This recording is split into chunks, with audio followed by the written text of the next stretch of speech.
In 1900, British archaeologists excavating in Punjab, India, expected to find Buddhist ruins, maybe some medieval temples or pottery fragments. Instead, they found something that shouldn't exist.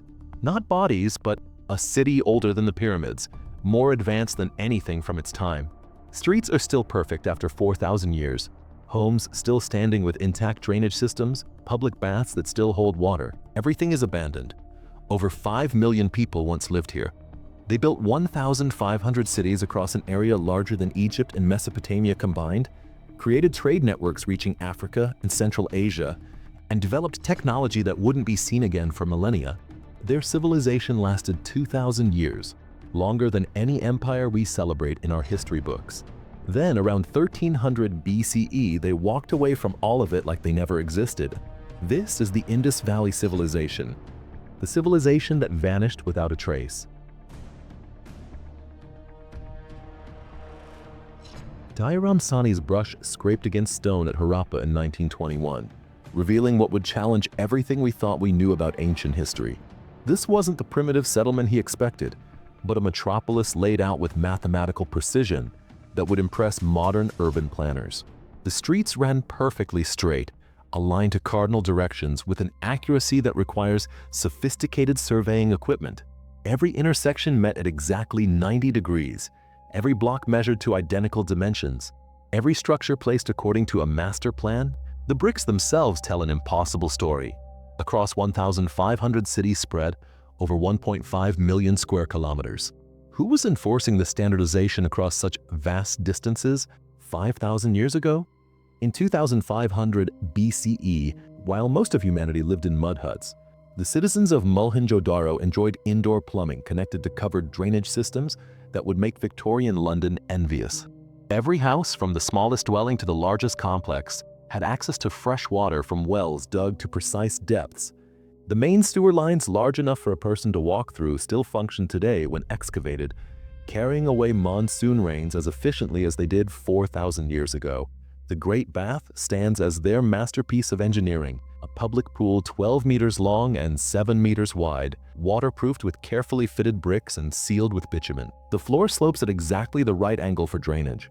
The steps descend at comfortable intervals, and the entire structure remains watertight after 4 millennia. But here's what keeps archaeologists awake at night. This technology didn't develop over time. The cities appear in the archaeological record fully formed, perfect from their inception, as if the entire civilization sprang into existence, following a blueprint they'd been given rather than created. They left us over 4,000 messages carved in stone, pressed into clay, etched onto copper plates, and we can't read a single one. The Indus script mocks us from museum displays worldwide. Its 400 to 600 distinct symbols arranged in patterns that clearly convey meaning we're helpless to understand. We've decoded Egyptian hieroglyphics, Sumerian cuneiform, even the complex Mayan glyphs. But the Indus script remains impenetrable after a century of attempts by the world's best linguists, code breakers, and now artificial intelligence systems. The most common seal appearing in over 60% of all findings, a single-horned creature archaeologists optimistically call a unicorn. Though it resembles no unicorn from any mythology we know, the horn curves like a sickle or perhaps a feeding proboscis, and it always appears in profile, always accompanied by an object that might be an altar or a feeding trough or something. Another seal appears across all major cities, always found in the same archaeological layer, showing a figure seated in what appears to be a yogic position, surrounded by animals. What if these aren't messages to their contemporaries, but warnings to the future? A final mercy from a civilization that learned something too terrible to pass on. For 2,000 years, the Indus Valley civilization thrived without warfare.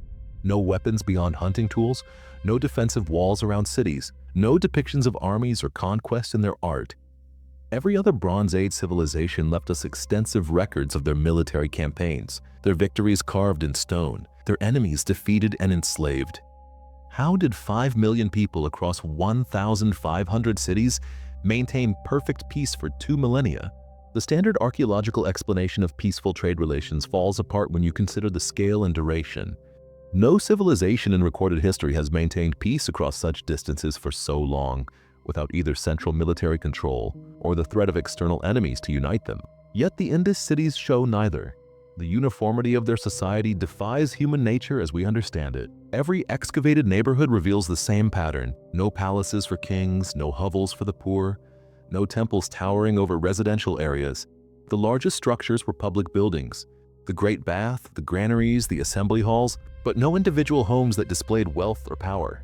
Even more disturbing is the absence of identifiable leadership. No statues of rulers, no tombs of kings, no inscriptions celebrating dynasties. Someone or something coordinated the construction of identical cities across a subcontinent, maintained standardization of weights and measures accurate to 0.05 grams, organized trade networks spanning thousands of kilometers but left no trace of their identity. When you eliminate the impossible, whatever remains, however improbable, must be the truth. In 1900 BCE, the Indus Valley civilization reached its zenith. Trade ships carried their goods to Mesopotamia and possibly beyond. Their cities hummed with activity. Their population approached 5 million souls. The archaeological record from this period shows a confident, prosperous society at the height of its power. Then something changed, something so fundamental that it would end a 2,000-year success story in less than 6 centuries. The decline didn't happen suddenly, but in stages that archaeologists can track through what they delicately call decay markers, signs that the perfect order was breaking down. First, the bricks begin to show irregularities. Not major flaws, but enough to notice after 600 years of perfection. Streets that had been kept immaculately clean for centuries accumulate debris. Drainage systems that never clogged begin backing up. It's as if the entire population simultaneously stopped caring about the standards they'd maintained for generations. The artifacts tell an even more troubling story. The cheerful seals depicting animals and dancers give way to abstract patterns. The same marks appear over and over, sometimes covering entire tablets with identical symbols like someone chanting the same word until it loses all meaning. The craftsmanship deteriorates not from lack of skill but from distraction, as if the artisans' minds were elsewhere while their hands worked from muscle memory alone. By 1800 BCE, the great cities begin emptying, but there's no destruction layer, no evidence of fire or flood or earthquake. Instead, archaeologists find what they call abandonment layers, tools set down mid-use, meals half-prepared, looms with cloth still threaded.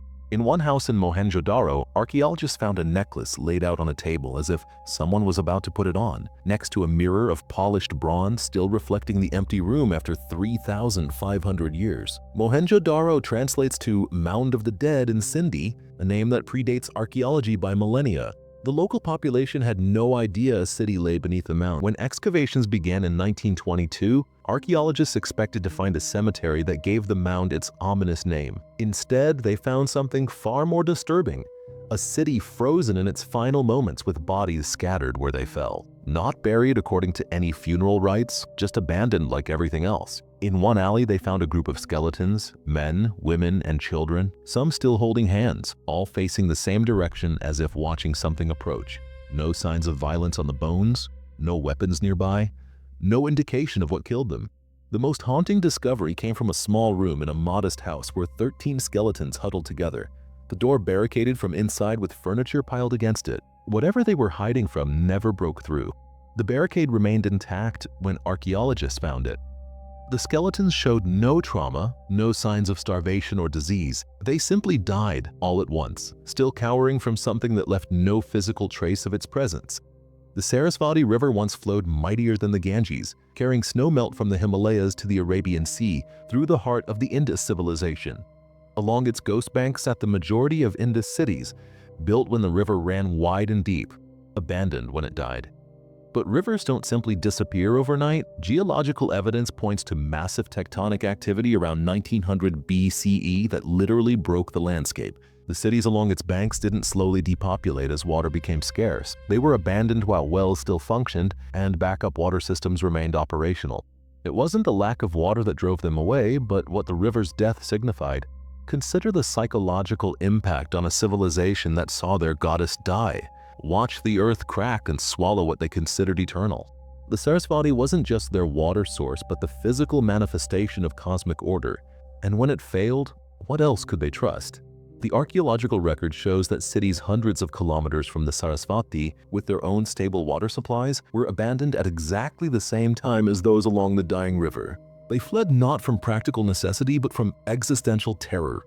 Modern DNA analysis reveals that tens of millions of people across South Asia, Iran, and Central Asia carried genetic markers from the Indus Valley population. The civilization didn't die. It dissolved, scattered, deliberately forgot itself. The descendants of the world's most advanced Bronze Age civilization chose to become farmers, nomads, forest dwellers, anything but what they had been. They abandoned not just their cities, but their technology, their writing system, their entire cultural identity. Even more disturbing is how thoroughly they erase their history. No oral traditions preserve memories of the great cities. No folk songs celebrate their achievements. No myths explain their gods or kings or daily life. Recent archaeological discoveries make the diaspora even more mysterious. Indus artifacts have been found thousands of kilometers from the Indus Valley. These aren't trade goods but complete settlements with the characteristic urban planning. They weren't looking for new homes. They were running to the edges of the known world. Ground-penetrating radar and satellite archaeology have revealed that we've excavated less than 10% of known Indus sites. Beneath the visible ruins lie deeper cities, older iterations built and rebuilt over millennia. But the excavations stop at certain levels, not from lack of funding or interest, but because of what archaeologists euphemistically call technical challenges. Water tables that shouldn't exist, equipment malfunctions that can't be explained, and a statistically impossible number of accidents that occur only when digging below certain depths. Today, we're digging deeper, scanning further, and analyzing more thoroughly than ever before. Each year brings new technology that reveals more secrets, opens deeper chambers, and brings us closer to reading the script that's remained silent for 3 millennia. We call it progress, but what if it's countdown? What if each revelation brings us closer to understanding why 5 million people chose oblivion over knowledge? And somewhere, in the deep wells and buried chambers, something waits patiently for us to remember what they died to forget. The Indus Valley civilization isn't lost. It's hiding, and we're seeking.